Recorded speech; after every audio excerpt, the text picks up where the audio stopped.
أعوذ بالله من الشيطان الرجيم. بسم الله الرحمن الرحيم.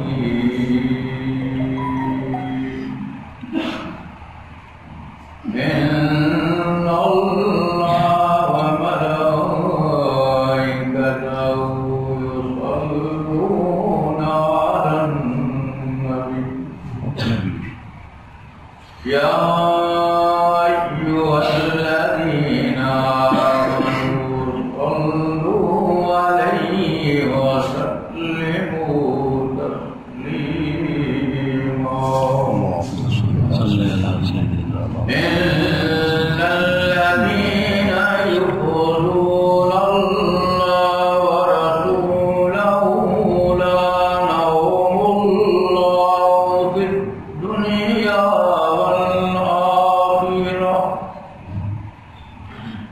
لعنهم الله في الدنيا والآخرة وأعد لهم عذابا مهينا. والذين يؤذون المؤمنين والمؤمنات بغير ما اكتسبوا فقد احتملوا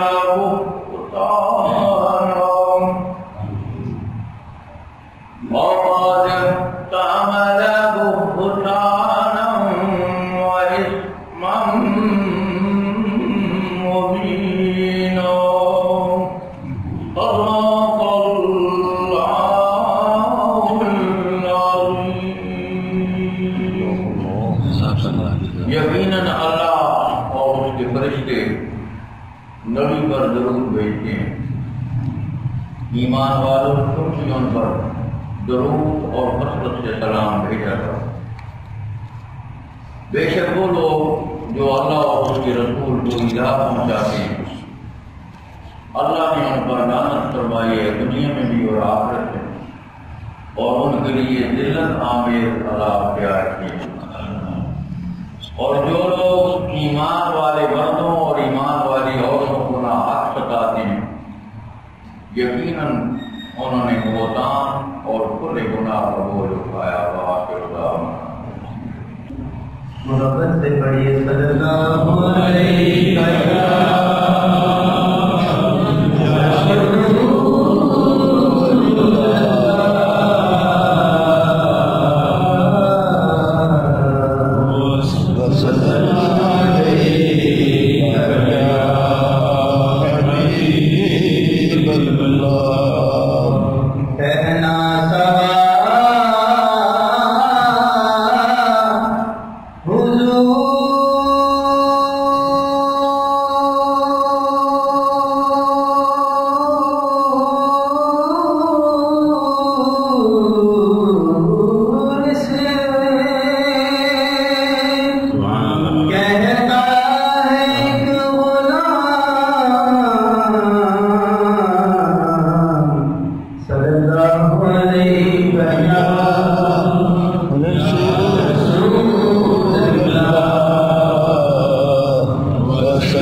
خود کہے گا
حضور صلی اللہ علیہ وسلم کو اللہ پاک نے جو عظمتیں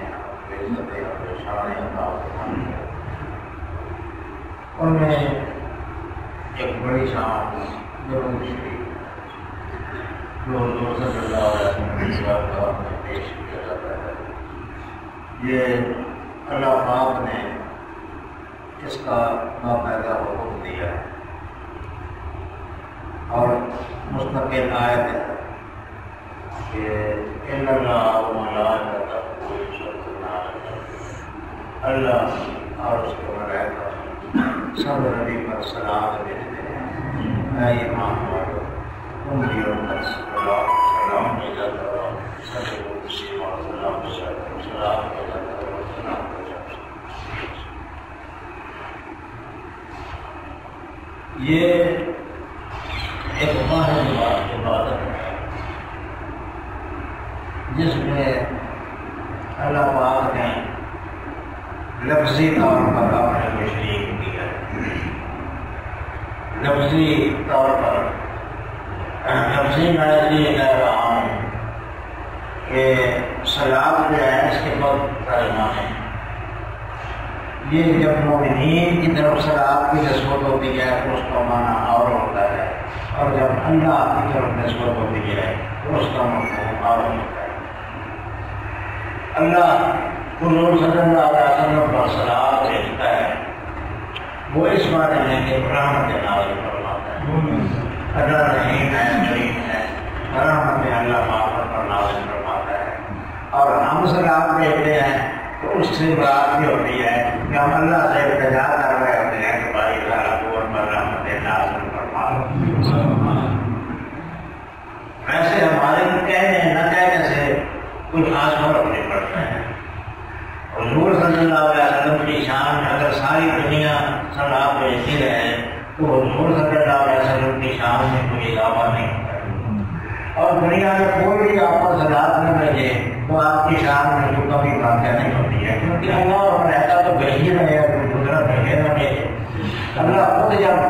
ان پر صلاۃ بھیج رہا ہے بغیر ہمارے انتظام کرنے کے، تو بھارت آپ کو ہماری صلاۃ سے مستغنی ہے۔ ہماری صلاۃ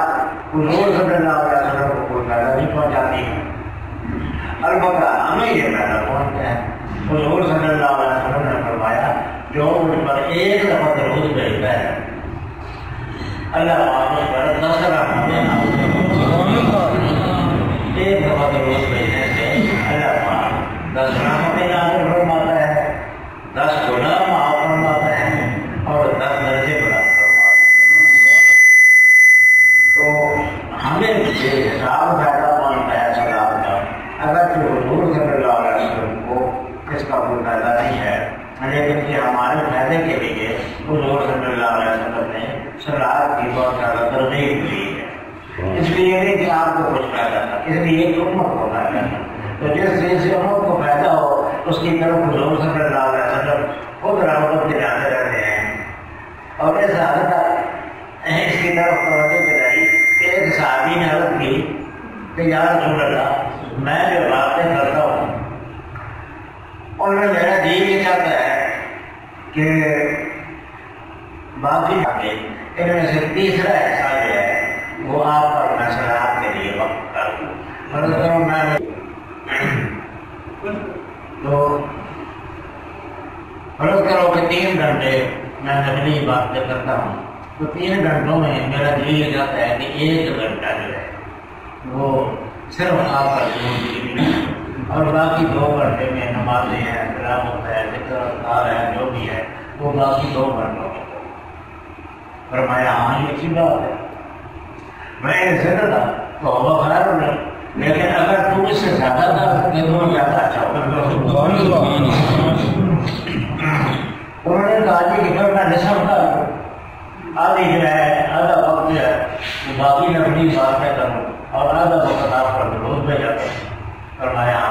چکی سی بات ہے. میں زندہ بہت اگر اس سے بھی زیادہ تو پھر انہوں نے ایک موقع پر کہا کہ یا رسول اللہ پھر میں اس طرح نہ کروں کہ جب میرا سارا وقت ڈبلی بازار کا ہے اس میں اور کوئی ڈبلی بازار کروں گی نا بلکہ سارا کا سارا وقت جو ہے آپ منظور میں جگہ سرف کا یہ تو بہت ہی ایسی بات ہے اگر ایسا تو نے کیا تو تیرے سارے کام دور ہو جائیں گے.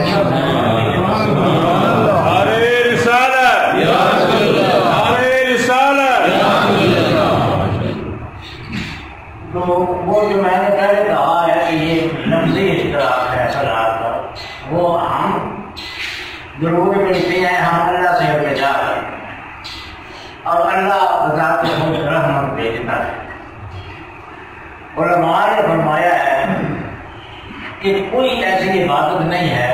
جس میں اللہ نے اپنا اشتراک پسند فرمایا. لفظی طور پر ہی نہیں لیکن اللہ پاک نے اپنا اشتراک پسند نہیں فرمایا. لیکن یہ واحد عبادت ہے کہ جس میں اللہ پاک نے حضور صلی اللہ علیہ وسلم کی شرف و تعظیم ظاہر کرنے کے لیے اپنے آپ کو بھی سلام والوں میں شمار کیا ہے اور اس کی ترغیب دیتے ہوئے کہا کہ اللہ و ملائکتہ یصلون علی النبی. اللہ اور ملائکہ جو ہیں یہ سارے رحمتیں بھیجتے ہیں مصطفیٰ صلی اللہ علیہ وسلم پر. ایمان والوں تم بھی اس پر رحمتیں بھیجا کرو. اگر اللہ کا اور ملائکہ کا رحمتیں بھیجنا اور معنی ہے لیکن بہرحال لفظی طور پر اللہ نے اس کے ساتھ اشتراک پسند فرمایا. علماء نے فرمایا کہ سب سے بڑا اعزاز جو ابو البشر حضرت آدم علیہ السلام کو اللہ پاک نے عطا فرمایا وہ یہ تھا کہ ملائکہ کو سجدے کا حکم دیا. سارے ملائکہ کو سجدے کا حکم دیا اور اس میں اپنے آپ کو شریک نہیں فرمایا. وہ فرما سکتا ہی نہیں ہے کیونکہ اللہ تو کسی کے آگے سجدہ نہیں کرتا ہے. ویسے باقی سارے ملائکہ ہم کے آگے سجدہ ریز ہو. لیکن حضور صلی اللہ علیہ وسلم کی تعظیم اور عظمت ظاہر کرنے کے لیے اللہ پاک نے خود اپنے آپ کو بیچ میں شامل فرمایا اور فرمایا کہ میں بھی اور ملائکہ بھی صلاۃ کہتے ہیں تم بھی صلاۃ بھیجا کرو.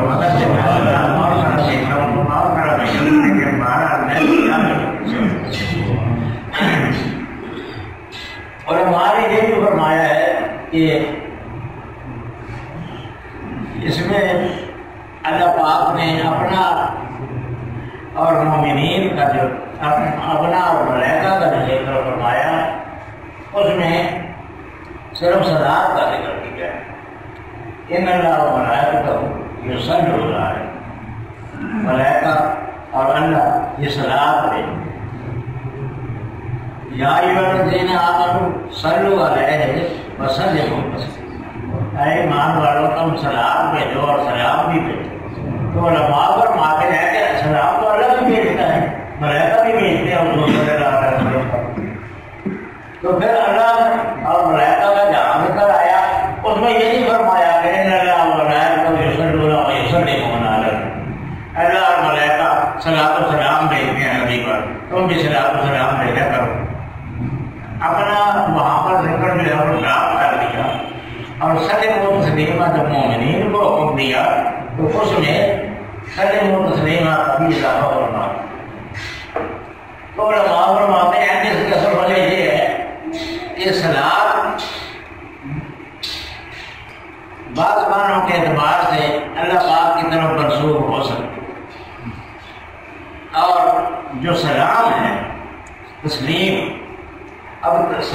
یسلم اور سلم یہ دو معنی رکھتا ہے. ایک یہ کہ ان کے ہر حکم کے لیے اختیار کرو جس کا دوسری جگہ پر یسلم و تسلیمہ. اس لیے یہ سلم و تسلیمہ کا ایک معنی یہ ہوگا کہ مکمل طور پر حضور صلی اللہ علیہ وسلم کے احکام کی اطاعت. صلو علیہ ان پر رحمتیں بھی بھیجو رحمتوں کی دعا بھی کرو ان کے لیے وسلم و تسلیمہ اور ان کے ہر حکم کو پوری طور پر اطاعت بھی کرو. یہ بات. اور دوسرا معنی یہ ہے کہ ان پر سلام دے. سلام دینے کے معنی سے تو یہ اللہ کا صادق آ سکتی ہے، لیکن ان کے حکم کی اطاعت کرو اس معنی میں تسلیم جو ہے وہ اللہ کی طرف نہیں منسوخ ہو سکتی ہے۔ اس لیے اپنا جہاں ذکر آیا تو جو چیز اس کی طرف نہیں منسوخ ہو سکتی تھی اس کو بھی اس طرح کر دیا، اور جو ہو سکتی تھی صرف اس کو ذکر دیا، اور جب مومنین کا ذکر آیا تو ان کے لیے تسلیم کا کہہ دیا۔ اب دونوں معنی مومنین رسول اللہ کے ساتھ کر سکتے ہیں، یعنی آپ پر خلاف بھی بھیج سکتے ہیں اور آپ کی مکمل اطاعت بھی کر سکتے ہیں، لیکن اللہ جو ہے وہ سلام تو بھیجتا ہے لیکن وہ اطاعت نہیں کر سکتا ہے کسی کی، اس لیے وہاں سے اپنا ذکر ڈراپ کر دیا اور یہاں مومنین جو کہہ سکتے ہیں کے لیے دونوں کو نعرہ تکبیر، نعرہ رسالت، حضرت پیر جی۔ تو اس سلام کے وہ میں اس لیے کر رہا ہوں جو پچھلے جمعے یہ بات ہوئی تھی کہ حضور صلی اللہ علیہ وسلم نے ممبر کی سیڑھیوں پر چڑھتے ہوئے آمین، ہر سیڑھی پر آمین کہا تھا، اور پھر وجہ یہ بیان ہوتا ایک سیڑھی کی وجہ یہ بیان فرمائی تھی آمین کہ جو آدمی والدین کی اطاعت نہ کرے اس کو اللہ کی رحمت سے دور ہے، اس پر بھی آپ نے آمین کہا۔ اور دوسری سیڑھی پر یہ جیسے میں رمضان کا مہینہ باہر نکلا اور اس نے اپنے آپ کو رنگ بخشا سکا، وہ بھی اللہ کی رحمت سے دور ہے، اس پر بھی دنیا میں اور یہ جس کے سامنے میرا نام دیا گیا اور اس نے مجھ پر ضرور نہ پڑا وہ بھی اللہ کا رحمت سے بہت دور ہے۔ تو اس لیے یوں بھی صلاۃ و سلام جو ہے وہ حضور صلی اللہ علیہ وسلم پر کثرت کے ساتھ پڑھنا چاہیے، لیکن جب حضور کا تذکرہ ہو رہا ہو، جب حضور کی یاد ہو رہی ہو، جب آپ کا ذکر گرامی ہو رہا ہو تو پھر صلاۃ و سلام پڑھنا ہو ایک دفعہ بلا زیادہ بھی پڑھے تو کوئی بات نہیں، اچھی بات ہے، مستحب ہے، لیکن ایک دفعہ لازم ہے، واجب ہے کہ جب حضور صلی اللہ علیہ وسلم کا جس محفل کا ذکر ہو رہا ہے اس محفل میں شیر چلو صلی اللہ علیہ وسلم یہ مختصر ضرور ہے، یہ پڑھ رہے سے وہ اپنی کپڑی کا حال رہتا ہے جو اس پر لازم ہے وہ پورا کرتا ہے۔ تو بہرحال اس پر لوگوں نے بہت کتابیں لکھی اور بہت قصیدے پڑھنے کا وہ شعر پڑھ رہا ہے، سب کے بسر کے بلار بہت مشہور ہوا، یعنی ہر آدمی کو تقریباً یاد ہوتا ہے اور اس سے ارتقاب بھی گئی ہے اے اللہ حضور صلی اللہ علیہ وسلم پر درود بھیج اور سلام بھیج۔ بڑی کثرت سے آدمی حیران ہوتا ہے کہ لوگ سینکڑوں ہزاروں کی تعداد میں حضور صلی اللہ علیہ وسلم پر درود بھیجا کرتے تھے، اور اصل میں یہ درود جو ہے یہ حاضری ہے بارگاہ رسالت، حاضری بارگاہ رسالت میں بالواسطہ اور بلا واسطہ جیسے کسی کا عقیدہ ہے، لیکن حاضری بارگاہ ہوتی ہے۔ ہم تو یہ کہتے ہیں کہ حضور صلی اللہ علیہ وسلم ہم بڑا راز سن رہے ہیں، اس لیے جب بھی آدمی سلام لیتا ہے تو براہ راست حاضری ہو جاتی ہے بارگاہ رسالت۔ حضرت ابو بکر ایک بڑے بزرگ ہوئے ہیں اور ابو بکر ان کے بعد سے جب علامہ اور علامہ حضرت شبلی، علامہ شبلی کہیں اور ہے اور حضرت شبلی اور ہے۔ علامہ شبلی نعمانی وہ ہیں جو سیرت النبی کے مصنف ہیں، سیرت کی مشہور کتاب اردو میں سیرت النبی، اس کے مصنف شبلی نعمانی، یہ اور شبلی نعمانی ایک بڑے بزرگوں میں سے ایک علامہ شبلی اور حضرت شبلی ہوئے ہیں، بہت بڑے صوفیاء کے قسم کے قابل میں سے ہیں۔ بزا ہے وہ ایسے سادے سے اور مجذوب سے بنے رہے۔ بزرگ کہتے ہیں کہ میں قاضی ابو بکر بن مظاہر کی خدمت میں حاضر کہ اچانک حضرت شبلی تشریف لیا، تو جو ہی وہ سامنے ہوئے وہ حضرت ابو بکر بن مظاہر احترام کھڑے ہو گئے اور ان کے آگے بڑھ کے استقبال کیا، ان کے ماتھے پر بوسہ دیا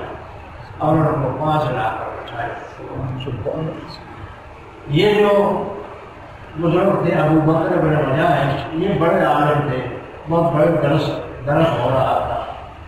بڑا مجمع تھا اور دنیا ان سے غیر جا ہوتی۔ تو انہوں نے اس محفل کے اندر اس تعظیم، ان کو وہ تعظیم بجا لائی تو سارے حیران تھے۔ ایک ان کے بے تکلف دوست، انہوں نے بعد میں پوچھا کہ یہ جو سیڑھی ہیں ان کو لوگ تو مشہور کرتے، آپ نے کتنی تعظیم دی کہ مسئلہ بیعت بڑھتا ہے، کھڑے ہو گئے ان کے لیے ہو سکتی ہے۔ فرمایا میں کس طرح کا کروں ان کی تعظیم؟ میں نے یہی کام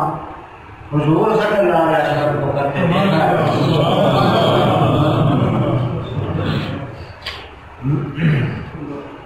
وہ فرماتے ہیں کہ میں نے ایک دفعہ خواب میں دیکھا کہ حضور صلی اللہ علیہ وسلم تشریف فرما ہے، ان کے سامنے اور لوگ بیٹھے، کہ اچانک میں نے خواب میں دیکھا کہ یہی حضرت شبلی تشریف لے، تو حضور صلی اللہ علیہ وسلم کھڑے ہو گئے اور ان کی پریشانی پر بھروسہ دیا اور ان کو لا کر بچایا۔ میں نے جو کچھ کیا ہے، جو خواب میں حضور صلی اللہ علیہ وسلم کو کرتے دیکھا ہے، جو تعظیم ان کی کرتے دیکھا ہے، وہ میں نے کی۔ تو میں حال ہی میں حضور صلی اللہ علیہ وسلم سے عرض کی کہ یا رسول اللہ، آپ نے شبلی کو بہت زیادہ تعظیم دی ہے، تکریم دی ہے۔ فرمایا میں اس کی تعظیم کیوں نہ کروں، یہ میرے ساتھ بڑی محبت کرتا ہے۔ یہ آیت پڑھتا ہے جو میری تعریف میں اللہ پاک نے نازل فرمائی ہے، لقد جاءکم رسول من انفسکم، آ گیا تمہارے پاس رسول من انفسکم، اللہ پاک فرماتا ہے تمہارے پاس رسول آ گیا تم ہی میں سے ہے، عزیز علیہ ما عنتم، وہ اتنا رحیم ہے تم پر، اتنا کریم ہے، اتنا شفیق ہے کہ جو چیز بھی تم کو دکھ کرے، جو اس کو دکھ پہنچائے، وہ اس کو ناگوار شام ہو جائے، اس کو اس کا برداشت کرنا مشکل ہے۔ عزیز علیہ، جو چیز بھی تم کو آزردہ کرے، تکلیف پہنچائے، وہ اس کو بہت گراہم کرتی ہے۔ حریص علیہ، اور وہ تمہارے فائدہ حاصل کرنے کے لیے اس حد تک، آخر حد تک چلا جاتا ہے کہ گویا یوں سمجھو کہ وہ تمہارے فائدے حاصل کرنے کے لیے حریص ہے۔ یعنی جس طرح حریص بندہ کسی جگہ پر قناعت نہیں کرتا ہے، اسی طرح میرا محبوب تمہارے فائدے حاصل کرنے کے لیے کسی شہر پر قناعت نہیں کرتا ہے۔ اس کو جتنا دیتے جاؤ کہتا جانا ہے، کچھ اور اضافہ کرنے والی کچھ اور حریص علیہ ما عنتم، اس کی کیفیت تمہارے معاملے میں اس طرح ہے جس طرح دنیا داروں میں جو حریص ہوں، دنیا کے اصول میں ان کی جو کیفیت ہوتی ہے کہ کہیں وہ قناعت نہیں کرتے ہیں، اسی طرح یہ تمہارے فائدے حاصل کرنے کے لیے ہے۔ اور بالمؤمنین رؤوف الرحیم، اور مومنوں کے ساتھ بے حد مہربان اور بے حد رحم کرنے والا ہے۔ تو یہ حضور نے فرمایا کہ یہ شبلی یہ آیت پڑھتا ہے اور اس کے بعد 3 دفعہ مجھ پر درود پڑھتا ہے ان الفاظ کے ساتھ، صلی اللہ علیہ یا محمد، صلی اللہ علیہ یا محمد، صلی اللہ علیہ یا محمد، یا کے ساتھ یا محمد صلی اللہ علیہ یا محمد، ان الفاظ کے ساتھ مجھ پر درود پڑھتا ہے۔ اس لیے میں نے اس کو پر یہ تعظیم کی ہے اور اس کی عزت افزائی کی ہے۔ تو دوستو، یہ میں نے واقعہ اس لیے پیش کر دیا کہ یہ مولانا زکریا صاحب نے مظاہر درود شریف میں یہ واقعہ لکھا ہے۔ تو اب وہ لوگ جو کہا کرتے ہیں کہ یا رسول اللہ یا محمد نہیں کہنا چاہیے، تو ان کو یہ واقعہ دکھا دیا کریں کہ یہ تو مولانا زکریا صاحب نے لکھا ہے، اور حضرت شبلی کی تعظیم اور تقریب کی وجہ یہ بتائی ہے کہ وہ یا محمد کے ساتھ رسول درود پڑھ کے یا محمد کے ساتھ حضور صلی اللہ علیہ وسلم پر صلاۃ و سلام بھیجا کرتے تھے۔ اس لیے یہ تو اچھی چیز ہوئی، اس پر حضور کی جگہ اتنا اپنی معذرت مکرم ہو سکتا ہے۔ تو حضور کو یہ بھی پتا ہوتا ہے کہ کون آدمی مجھ پر درود پڑھ رہا ہے، کتنا درود پڑھ رہا ہے، یہ بھی پتا ہوتا ہے۔ اور حضور صلی اللہ علیہ وسلم ہماری یہ حاضری ضرور بھی ہے، ایک حاضری کی شکل ہے. اور اگر ایسے نہ ہو یعنی چلو حضور صلی اللہ علیہ وسلم براہ راست نہ سنتے ہیں تب بھی حاضری ہوتی ہے، کیونکہ حضور صلی اللہ علیہ وسلم نے فرمایا کہ اللہ پاک نے میری قبر پر ایک فرشتہ مقرر کر رکھا ہے. آتا ہو اسماء الخلائق، اللہ پاک نے ان کو سارے مخلوقات کی آوازوں کو سننے کی طاقت دے رکھی ہے. سبحان اللہ. اندازہ لگائیں اس فرشتے کا کہ کیا اس کی سماعت ہے اور کیا اس کی قوت ہے سننے کی کہ وہ کہاں کہاں سے لوگ سلام بھیجتے ہیں اور وہ قبر پر کھڑا ساری دنیا کی آوازیں سنتے ہیں. سلام اردو میں بھیجتا ہے، مصطفیٰ جان رحمۃ اللہ کو سلام کرتے ہیں. کیا کہتا ہے؟ مختلف الفاظ کے ساتھ سلام دنیا بھر میں ہر وقت لاکھوں کروڑوں مخلوق خدا حضور صلی اللہ علیہ وسلم پر سلام بھیج رہی ہے اور ملائکہ وہ ساری کے ساری سن. اچھا چلو وہ سننا تو اس کا اپنی جگہ کا جو خیر ہے، حیرت کی بات یہ ہے کہ حضور فرماتے ہیں کہ وہ ہر آدمی کی صلاح بمائے اس کے نام کے بمائے اس کے بعد کے نام کے میرے سامنے پیش کرتے ہیں. نعرہ تکبیر، نعرہ رسالت، حضرت پیر جی. اس لیے شرک والا قصہ تو نہیں ہے، شرک والا فرشتے کی بھی اگر حضور صلی اللہ علیہ وسلم کا سننا شرک ہے تو فرشتہ بھی جو سنتا ہے تو وہ بھی شرک نہیں ہوگا. یہ تو نہیں کہ حضور صلی اللہ علیہ وسلم کے لیے دین شرک ہو جائے اور فرشتہ کا تمہیں بھی شرک نہ ہو. جس طرح حضور اللہ نہیں ہے جس طرح فرشتہ بھی تو اللہ نہیں ہے، وہ بھی اللہ کی ایک مخلوق ہے. تو وہ اگر ہر آدمی کا لاکھوں کروڑوں آدمیوں کا درود سن سکتا ہے، سمجھ سکتا ہے اور اس کو پیش کر سکتا ہے تو خود حضور صلی اللہ علیہ وسلم کے لیے کیا ہوگا؟ یہ کہ اگر حضور صلی اللہ علیہ وسلم خود سنتے ہیں تو پھر فرشتے کو بیچ میں لانے کی ضرورت ہی کیا ہے؟ تو یہ تو بادشاہوں کا سلسلہ ہوتا ہے، بادشاہ ہوتے ہیں، ان کے آگے خادم ہوتے ہیں، غلام ہوتے ہیں، وہ اپنے اپنے طریقے سے چیزیں پیش کرتے ہیں. وہ اللہ پاک کے سامنے جو ہمارے فرشتے میں جا کر پیش کرتے ہیں اس لیے اتنے پیش کرتے ہیں کہ اللہ کو پتہ نہیں ہوتا ہے. اگر فرشتے پیش نہ کریں تو اس کو پتہ ہی نہ ہوگا ہم نے کیا کیا کیا نہیں کیا. یہ نہیں، یہ خادم ہے برگاہ الہی کے اور بندوں کی رپورٹ پیش کرنا ان کے فرائض منصبی میں شامل ہے. وہ فرشتہ بھی خادم ہے برگاہ الہی کا اور صلاۃ و سلام کی رپورٹ پیش کرنا اس کے فرائض میں شامل ہے. باقی جس طرح اللہ پاک کو جانتا ہے اس طرح حضور صلی اللہ علیہ وسلم اور پھر وہ ضرور مشکل ہو تو کام بھی بہت آتا ہے. ایک مندر نے بتایا کہ میں سفر میں تھا، والد بھی میرا میرے ساتھ،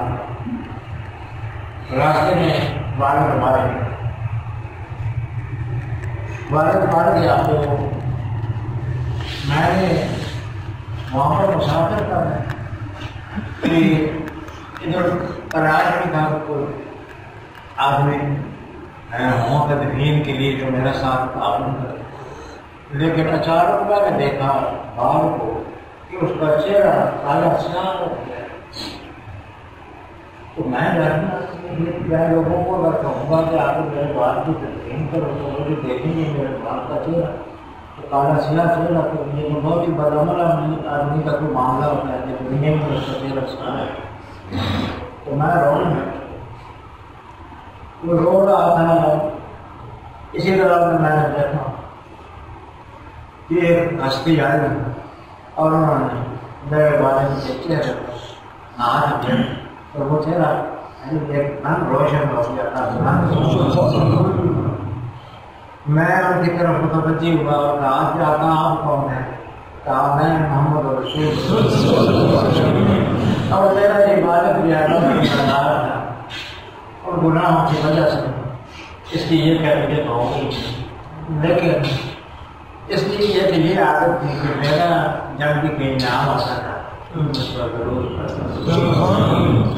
تو میں نے یہ دوبارہ نہیں کیا کہ میرے ساتھ اتنی محبت رکھنے والا جو جب بھی میرا نام آئے میں پر ضرورت پڑ گئی اس کو پورے سال میں دنیا سے بخشو دو، اس لیے میں نے آپ سے اس کے چہرے پر ہاتھ رکھے، اس کا چہرہ بنا پر ہو گیا یہ جو مناظرہ کے وقت کی حالت ہے اس وقت میں حضور صلی اللہ علیہ وسلم نے فرمایا اور قیامت کے دن بھی فرماتے ہیں کہ تم میں میرے سب سے زیادہ قریب وہی شخص ہو اکثر ہمارے تو میں جو بہت زیادہ مجھ پر ضرور بھیجے گا، جتنا زیادہ ضرور بھیجے گا اتنا ہی میرے قریب ہوگا۔ تو اس لیے دوستوں یہ ضرور سے بھی پڑھنا یہ نہ صرف یہ کہ حضور صلی اللہ علیہ وسلم پر پہنچتا ہے اور نہ صرف یہ کہ حضور صلی اللہ علیہ وسلم اس کی کیفیت سے اور اس کی مقدار سے آگاہ ہوتے ہیں، بلکہ اس کے ذریعے لوگوں کو بھی فائدہ پہنچا دیتے ہیں۔ ایک بڑے نیک عامل تھے، سردار تھے، وہ بادشاہ کے دربار میں بڑے مقرر تھے۔ تو ایک بزرگ کو باتیں ہیں کہ میں ان کے پاس بیٹھا ہوا تھا کہ ایک بزرگ آئے سر پر پکڑی باندھی ہوئی بڑے معذرت، انہوں نے آ کے کہا کہ مجھے رسول اللہ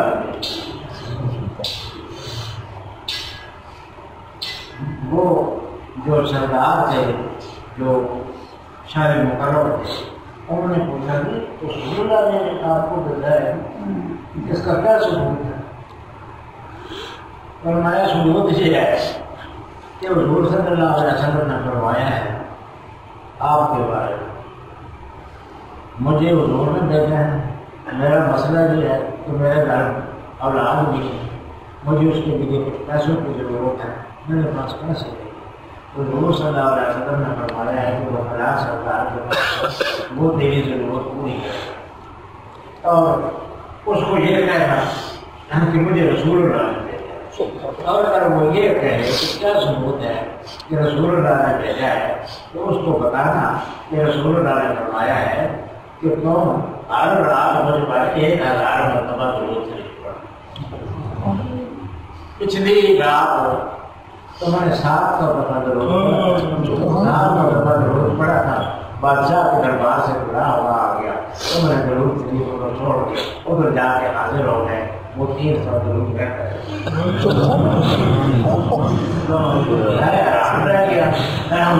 وہ کہتے ہیں کہ وہ اٹھ کر کھڑے ہو گئے اور انہوں نے بڑی تعظیم دی اور بزرگوں کو، اور کہا کہ وہ لانا ہے تھوڑا لانا آج سکیوں، تو وہ تھوڑا انہوں نے ان کو دیا کہ بیٹی یہ آپ کے ہے، یہ آپ کے خاندان والوں کے لیے ہے، یہ فلانے کے لیے ہے، فلانے کے لیے ہے، ایک پورا توڑا ان کے حوالے کر رہے تھے، وہ شرفی ہوگا۔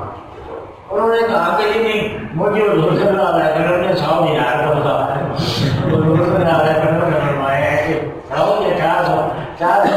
کا یا 100 دینار کا مجھے حضور صلی اللہ علیہ وسلم نے کہا ہے مجھ سے لے لینا، میں وہ اپنے 100 دینار مجھے دیں گے، وہ باقی میں نہیں دیکھتا ہوں یہ آپ کو۔ تو اس حد تک حضور صلی اللہ علیہ وسلم اس درود پڑھنے والے کے نہ صرف درود سے آگاہ ہوتے ہیں بلکہ مقدار تک سے سبحان اللہ۔ تو حضور صلی اللہ علیہ وسلم کو اللہ پاک نے بہت زیادہ علم عطا فرمایا، معلوم جو چیزیں آپ نہیں جانتے تھے آپ کے علم میں نہیں، ہماری شہرت کے لیے یہ درود شریف کا سلسلہ، اور درود شریف اصل میں اظہار محبت ہے، محبت کا ایک مظاہرہ ہے، اور اس میں دار و مدار اس پر بھی ہے کہ وہ پڑھنے والا کتنے خلوص سے پڑھ رہا ہے۔ ویسے دوستوں میں آپ کو بتاؤں ہر آدمی کی اپنی اپنی کیفیت ہوتی ہے، جب درود شریف کسی مقصد سے پڑھا جائے تو اس میں محبت کا عنصر کام ہو جاتا ہے۔ مثلاً ہم درود شریف پڑھیں کہ ہماری روزی کھلی ہو جائے، فلانی تکلیف دور ہو جائے، ٹھیک ہے یہ چیزیں بھی دور ہوتی ہیں، لیکن اس کی وہ کیفیت نہیں بنتی ہے جو ان لوگوں کی بنتی ہے جو بغیر کسی غلط اصل درود حضور صلی اللہ علیہ وسلم محبت کا اظہار ہے، اور عقیدت اور محبت کا اظہار یہ اعلیٰ ترین درجے کی کیفیت ہے. ویسے بھی درود جو ہے مشکلات دور کرنے کے لیے، تکالیف دور کرنے کے لیے، یہ اغراض کے لیے ہے درود، یہ بھی صحیح ہے. لیکن جو صحیح درود جو بالکل بغیر کسی غرض پہ ہوتا ہے اس میں جو ہے وہ ارادہ لذت ہے اور ارادہ خیر ہے. اور اس آدمی کی پھر کیفیت کی بات ہوتی ہے. امام حسن بصری کے پاس ایک عورت آئی، کہا کہ میں نے اپنی بیٹی کو بہت تکلیف میں دیکھا تو مجھے کوئی وظیفہ دعا بتایا کہ اللہ تعالیٰ میری بیٹی کو تکلیف سے بتا. امام حسن بصری نے کوئی دعا وغیرہ بتا دی. پھر امام حسن بصری نے خود رات دیکھا کہ ایک لڑکی ہے وہ بڑے عالیشان محلات میں اور ایک بڑے تخت پر بیٹھی گئی. اس نے مجھے دیکھا اور کہا جی آپ وہی ہیں جنہوں نے میری والدہ کو بتایا تھا کہ تم اس طرح نماز پڑھو اور اس طرح سے فلاں کیا کرو اور درود سے یہ بتایا تھا، آپ وہی ہیں؟ کہا میں وہی. تو اس نے کہا جی کہ اس سے پہلے ہی ہمارا اللہ نے کرم فرما دیا. میری ماں کے دعا کرنے سے پہلے ہی اللہ نے مجھ پر کرم فرما دیا تھا. اس پورے قبرستان سے ایک اللہ والا گزرا تھا. اس نے صرف ایک دفعہ درود شریف پڑھ کے اس کا ثواب سارے والے قبرستان کو بخشا. اللہ نے سارے قبرستان تو اب وہ کس درجے کا درود ہوتا ہے؟ ایک دفعہ پڑھا گیا اور سارا قبرستان کی مدد کر لیا. تو یہ پڑھنے والے کی اپنی اپنی کیفیت کی بات ہوتی ہے کہ اس نے کس خلوص سے پڑھا ہے اور کس کیفیت سے بارگاہ میں نظرانہ پیش کیا ہے. ویسے مختلف مقاصد کے لیے درود پڑھنا یہ بھی ممنوع نہیں ہے. اس کی بھی حضور صلی اللہ علیہ وسلم نے بہت سی احادیث میں ترغیب دی ہے. اور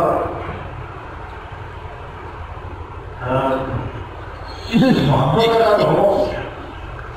تو پھر اس کے لیے درود پڑے آدمی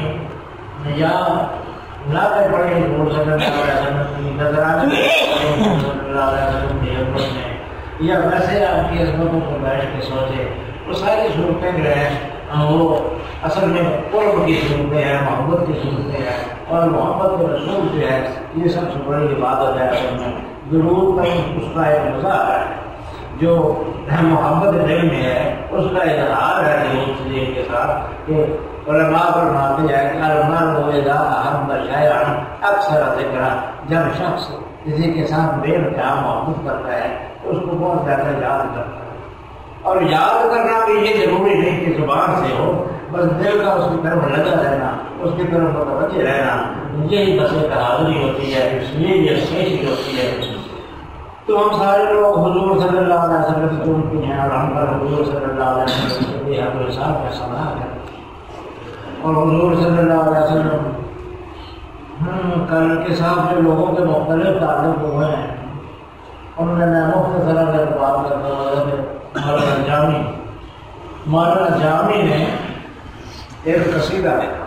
حضور صلی اللہ علیہ وسلم کی بارگاہ میں پیش کرتے. یہ بات ہے مولانا زکریا نے مزار درود شریف میں لکھی. قصیدہ تیار کیا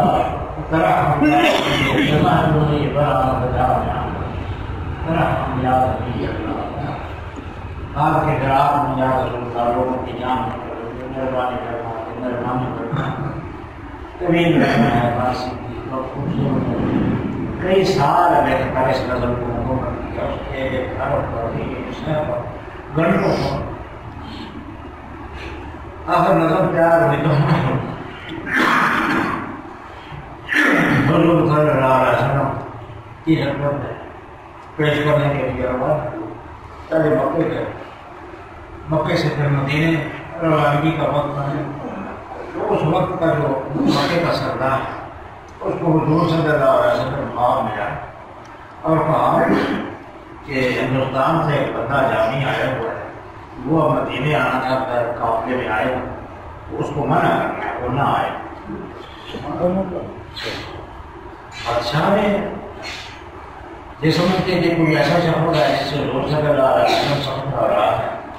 ان قافلے والوں کو کہا کہ بلا آدمی کو تمہارے انہوں نے کہا ہاں ہے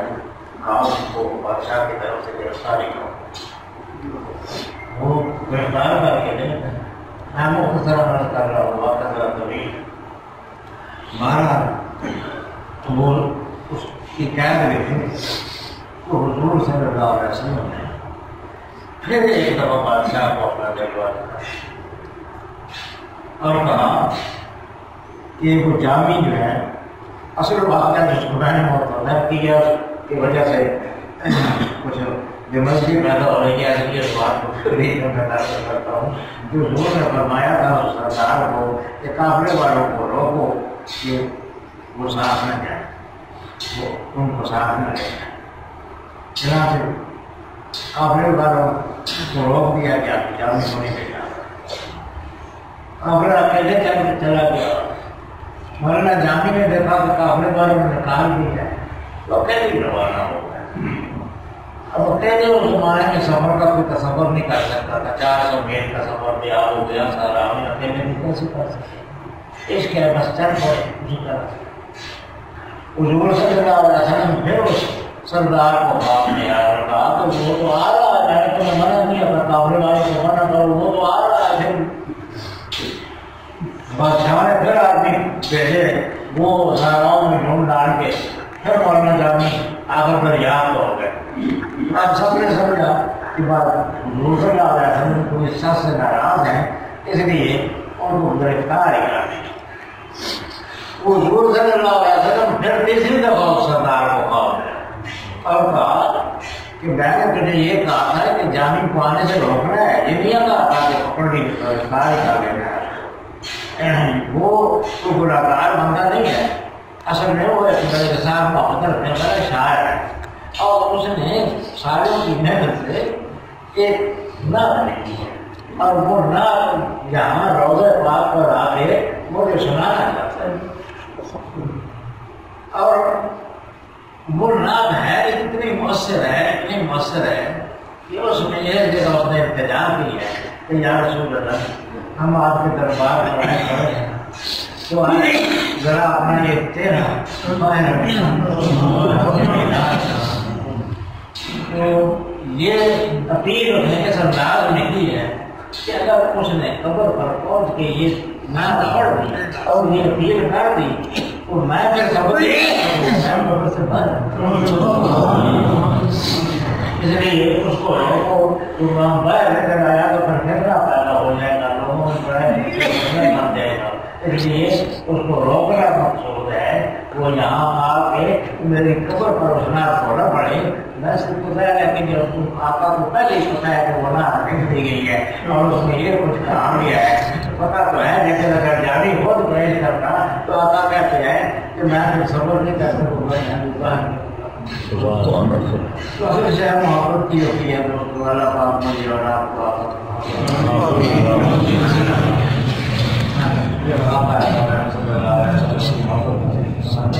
زیادہ سے زیادہ ضرور شریف پڑھیں ضرور کے سب کی ہمارے تمام مشکلات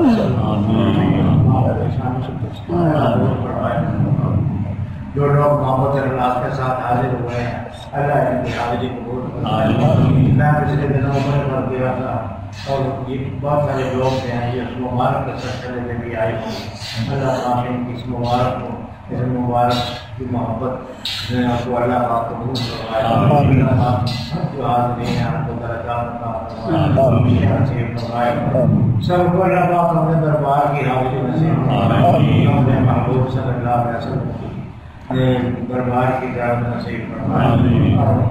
حضور صلی اللہ علیہ وسلم ایسے اعمال کی توفیق عطا فرمائے قبر کے بعد حضور صلی اللہ علیہ وسلم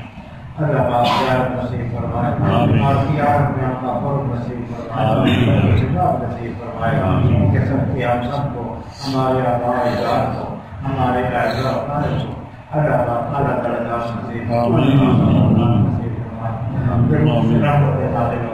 ہمارے تعالیٰ درود سے بھی رحمت اور رحمتوں کو حاصل کرنے کے لیے ہمیں زیادہ سے زیادہ درود سے ہمارے گھروں میں رحمت ہمارے بچوں کو بچیوں کو نیک بنا صالح بنا روزگار کی آسانی کے ہر کسی کی تکلیف سب کی دور کرنا والی دو جہاں پہ سکھ نصیب کرنا دو جہاں کی خوشیاں نصیب کرنا جہاں عزت نصیب کرنا اور دونوں جہانوں کی عزت سے رسوائی سے باری سے باری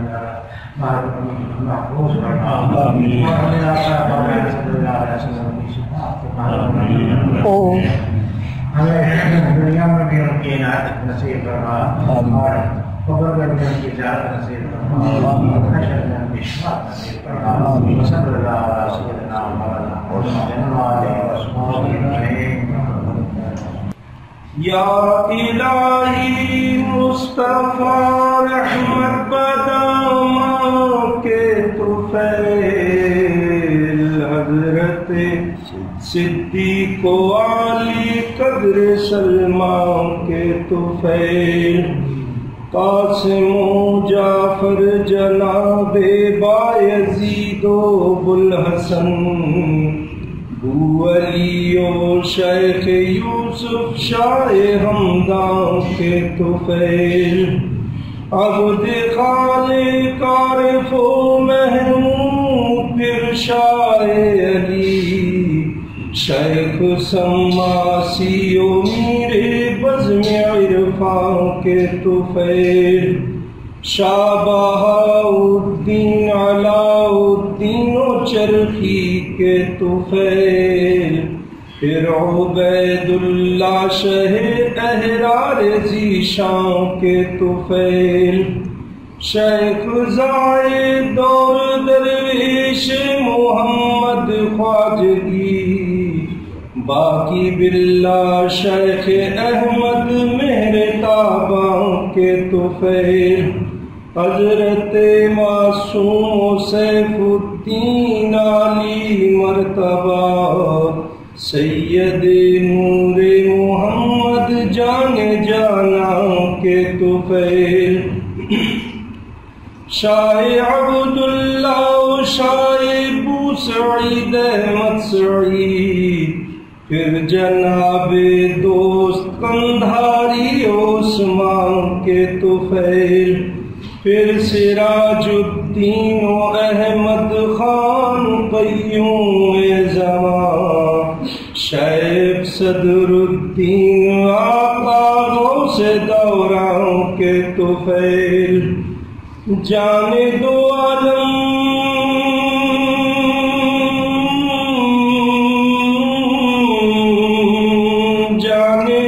عالم کے منظور نظر سیرت نگار مرشدی دائم مدیر جامع عرفان کے طفیل دو جہاں کی نعمتیں دے ہر مصیبت سے بچا دو جہاں کی نعمتیں دے ہر مصیبت سے بچا نقش بندی اولیاء کے جود و فیضان کے طفیل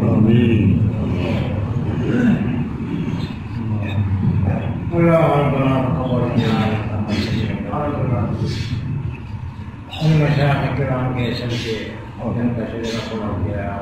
حضرت غوث اعظم کے صدقے دل کو یہ ختم کرے پڑا گیا ہمارے درام علم خصوصی نظر الہٰ اور انسان نفس بندی قادری چشتی اور سرورتی مشاہد کے صدقے ہمیں اپنے لوگ کو کرم سے نواز جناکم سے نواز دے صلی اللہ علیہ وسلم محمد